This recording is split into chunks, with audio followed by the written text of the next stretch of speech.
My friend got my fiancée pregnant right before our wedding. My name's Jason. I'm 29 years old, and I was supposed to be married last fall to the woman I thought I'd spend the rest of my life with, Emily. Emily and I met through mutual friends back in 2017. We clicked instantly. Same sense of humor, same weird obsession with those murder mystery podcasts, and a shared love of spontaneous road trips. She was everything I ever wanted. Supportive, loyal, or so I thought, and honestly, she made me feel like I was enough, which isn't something I've always felt in relationships. Fast forward 5 years, and we're planning our wedding. We booked this beautiful venue upstate in the mountains, October foliage, warm lights, cozy cabins. It felt like a dream. Emily had been planning the tiniest details for months, and I couldn't wait to see her walk down the aisle in that dress she kept teasing me about. And then there was Jake, my best friend since college. You know how some people just stick in your life? That was Jake. We met during our freshman orientation, got hammered that same night, and pretty much became brothers after that. He was the kind of guy who'd show up at 2 a.m. if you needed help moving a couch. And when I proposed to Emily, he was the first person I called. Naturally, he was my best man. Everything was supposed to be perfect. But around 2 weeks before the wedding, Emily started acting different. She was distant, always tired, avoiding eye contact. Her phone suddenly had a password. She said it was for wedding planning surprises. Cute, right? At first, I shrugged it off. I mean, weddings are stressful, right? I figured she was just overwhelmed. But one night, we were sitting on the couch watching some reality show, and I caught her smiling at a text before quickly flipping her phone over. She said it was her sister. But something about the way she said it, it was too quick, too casual. That was the first time I felt it. That quiet, cold voice in the back of my head whispering, "Something's wrong." The second time was worse. It was a Thursday night. I was working late, but came home early to surprise her with takeout from that Thai place she loved. I walk in, and she's on the phone, whispering, real low. She doesn't hear me at first. I say, "Hey, babe," and she jumps like she'd seen a ghost.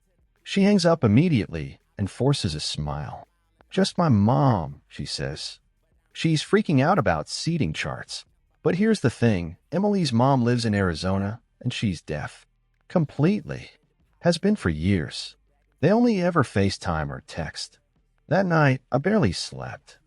My mind wouldn't shut off. And then the next morning, it happened. I got a call. An unknown number. I don't usually answer those, but for whatever reason, I picked up. "Jason," the voice said. Female. Soft but shaking. "I don't know if I should be doing this, but you need to know the truth." I stepped outside and asked who it was. "My name's Lisa. I used to date Jake. I know this is random, but I found out something that you have to hear." She told me that Jake and Emily had been seeing each other, behind my back, for months. She said she caught them together, that she confronted Jake, and he admitted it. She also said, and this part made my stomach drop, that Emily was pregnant, and the baby might be Jake's. I didn't say anything for a long moment. I didn't want to believe it. I hung up, pacing the backyard, trying to breathe. My hands were shaking. I told myself Lisa was lying, maybe bitter from the breakup. But something about her voice, she wasn't angry. She sounded sad, like someone who knew what it felt like to be betrayed. That night, I confronted Emily. I told her about the call. Her face turned white, like ghost white. She denied it at first, said Lisa was jealous and crazy, but her voice cracked. And then I noticed her hands. They were trembling. She couldn't even look at me. I pushed harder, asked her point blank, "Are you sleeping with Jake?" She broke, sat on the edge of the bed, buried her face in her hands, and whispered, "It was a mistake." My knees went weak. My chest felt like it was collapsing in on itself. She said it happened only once, that they were drunk, that she didn't know why she did it. And yeah, she was pregnant. She hadn't told me yet because she wasn't sure who the father was. Couldn't move, couldn't think. The woman I was about to marry and the guy I trusted more than anyone had done this to me. And it wasn't even the worst part. Because the next day, Jake told me a completely different version of the story. I didn't sleep that night. I just laid there, staring at the ceiling, trying to make sense of what Emily had confessed. But no matter how I twisted it, it didn't make sense. And the next day, Jake gave me a version of the story that made everything worse. Way worse. I called Jake the next morning and told him to meet me. No small talk, no jokes. Just come over. Now, he showed up wearing that stupid hoodie he always wore on hangover days. He looked rough, bloodshot eyes, hair a mess. The second he walked in, I shut the door and said, "Tell me the truth. Right now. You and Emily." He didn't even ask what I was talking about. Jake sat down on my couch like he was carrying a truck on his back. He rubbed his face and muttered, "So she told you." That was confirmation. I hadn't told him anything. Just seeing his reaction made my heart sink deeper. "I didn't want to hurt you, man," he said. "It wasn't supposed to happen like that." I asked, "Like what, Jake? When did it happen? How many times?" He hesitated. That hesitation told me everything. "It wasn't just once," he finally admitted. It was a few times. We were both drunk. The first time, it was that night we all had people over after the engagement party. You had gone to bed early, remember? My chest tightened. I remembered. I'd had a headache and left early. I remembered Emily saying she'd clean up with Jake. I even remember smiling, thinking, "God, I'm lucky to have people I trust like this." He kept talking. Said Emily was confused, that they had talked about it afterward, and that she swore it didn't mean anything. But the part that really got me, he said she reached out to him weeks later, that she was the one who initiated the second time. Now I didn't know what or who to believe. Emily told me it was a one-time drunken mistake. Jake said it happened more than once, and she was the one who kept it going. Both of them pointed fingers. Both gave half-truths. Both were trying to rewrite the past. And somewhere in all that, there was a baby. A baby that might be Jake's or mine. That night, I sat alone in my car outside a 24-hour diner, just numb. I couldn't go home. Home didn't feel like home anymore. The woman I'd planned to marry had lied to me. My best friend had betrayed me. And now I was caught in the middle of this hellstorm with no idea what was real. So I did something I never thought I'd do. I called Emily's sister, Rachel. Now, Rachel and I weren't super close, but we'd always gotten along. She was blunt. No sugarcoating, no fake smiles. I figured if anyone knew what was going on behind the scenes, it'd be her. She picked up after the second ring. I said, "Rachel, I'm sorry for calling this late. I need to ask you something." She paused and said, "This about Emily and Jake?" I didn't say anything. I didn't have to. She sighed. "I was wondering when you'd find out." That hit me like a brick. Rachel told me that she had suspected something months ago. Said she saw Jake leaving Emily's apartment once when I wasn't home, around 11 p.m. She asked Emily about it, and Emily swore it was just wedding talk. But then Rachel said something that made me sick to my stomach. I asked her if she was sure about the wedding. She got defensive, like I was accusing her of something. And then she said, "Jason is safe. Jake is a mistake I'll regret later." I asked her why she didn't tell me. "I didn't want to ruin your life if it was nothing," she said. But now I wish I had. I sat in silence, phone pressed to my ear, my breath fogging up the window. I realized in that moment, I wasn't just heartbroken. I was angry. They didn't just make a mistake. They planned to lie to me forever. To bury it under wedding vows and champagne toasts. Jake was still going to stand next to me at the altar. Emily was still going to walk down that aisle and look me in the eyes and say, "I do." And they were going to pretend. I couldn't let that happen. I needed the truth. All of it. No more half answers. No more shifting blame. So I made a plan. I would talk to both of them, together. No more stories behind each other's backs. No more separate scripts. One room, two liars, and one shot at the truth. But what happened in that room, I never saw coming. There's a moment when you realize you're not going to get your old life back. That no matter what anyone says, no matter how many times they apologize, some things can't be fixed. And for me, that moment came when I put my fiancée and my best friend in the same room and demanded the truth. I didn't tell either of them what the meeting was really about. I just said, we need to talk. All three of us. Today, Emily showed up first. She looked pale, like she hadn't slept. Her hands were stuffed into the sleeves of her hoodie. One of mine, actually. She always wore it when she felt guilty or scared. Jake came about 5 minutes later. He didn't even make eye contact with her. Good. I wanted them both uncomfortable. I wanted them to feel what I had felt for the past 72 hours. We sat down in my apartment, Emily on the edge of the couch, Jake leaning against the wall with his arms crossed. I stood because sitting felt too passive. I didn't want to relax. I wanted answers. I don't want to hear any more excuses, I said. No more I was drunk. No more I didn't mean to. I want the truth. Right now. Together. They exchanged a look, nervous, cornered. And for the first time, I saw fear in Jake's eyes. Emily spoke first. It started after the engagement party, she said, voice barely above a whisper. You went to bed early, and Jake stayed to help clean up. We'd been drinking. It just happened. Jake chimed in, but she reached out to me after. A week later, she texted me, said she couldn't stop thinking about it. Emily turned sharply. That's not true. I texted you to tell you it was a mistake.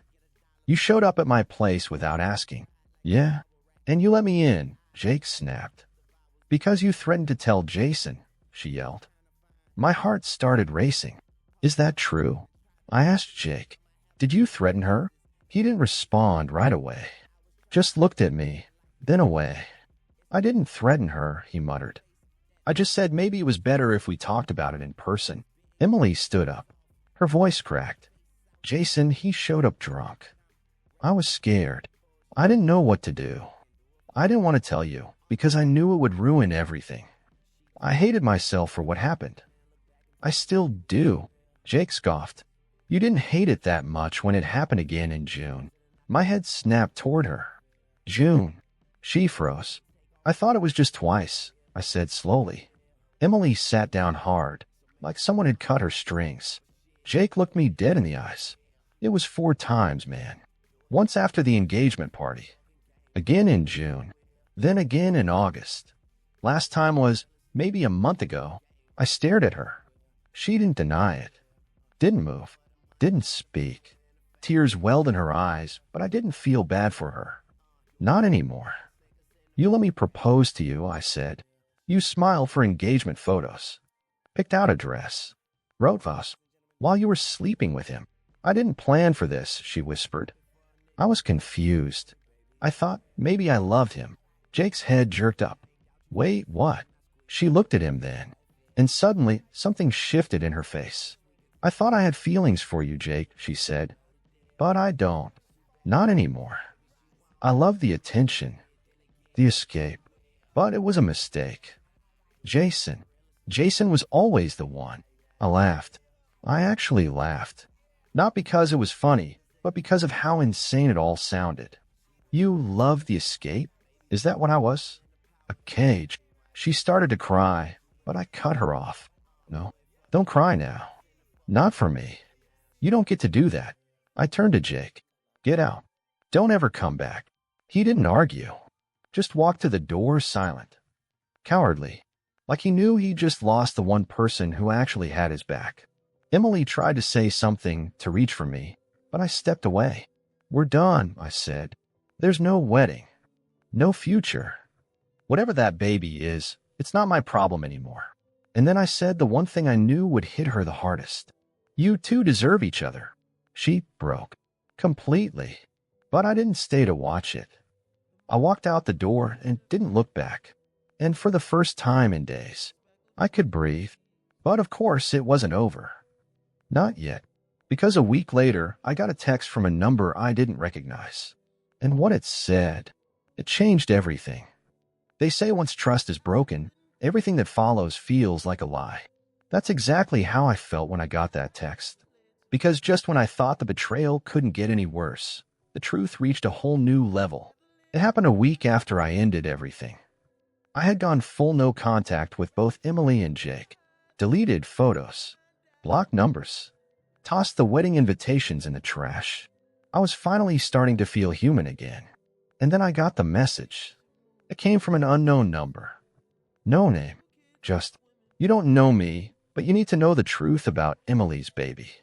It's not Jake's. At first, I thought it was a sick joke. Someone trolling me online. Maybe a friend of Jake's trying to stir the pot.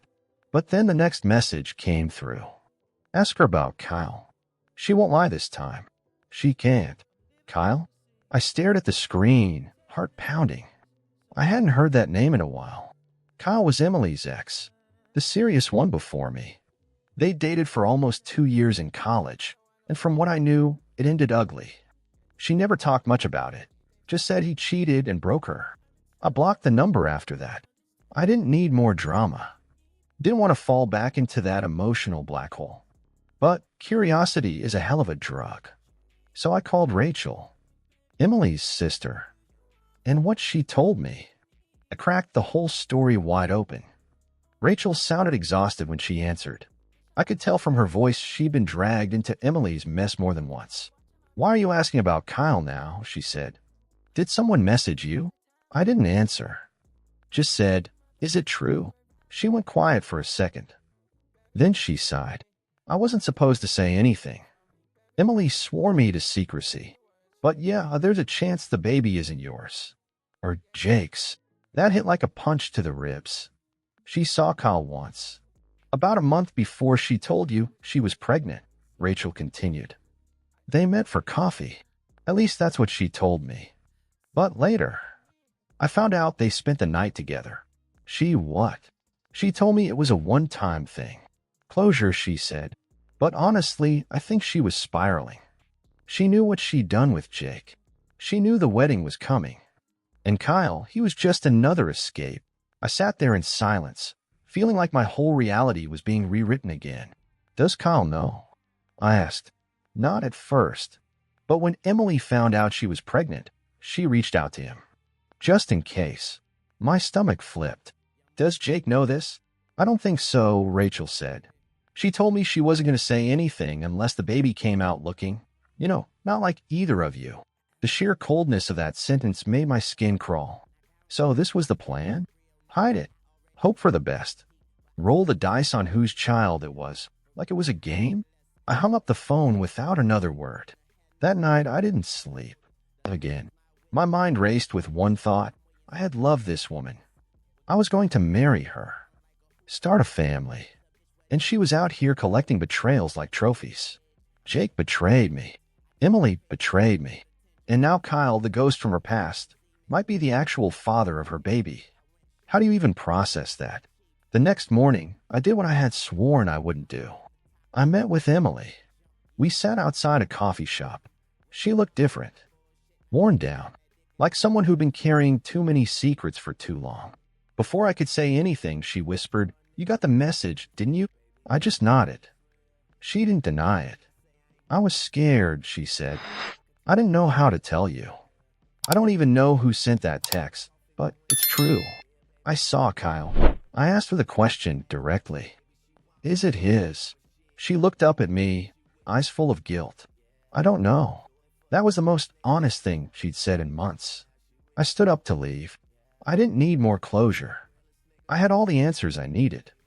But right before I walked away, she grabbed my hand. I know you hate me, she said.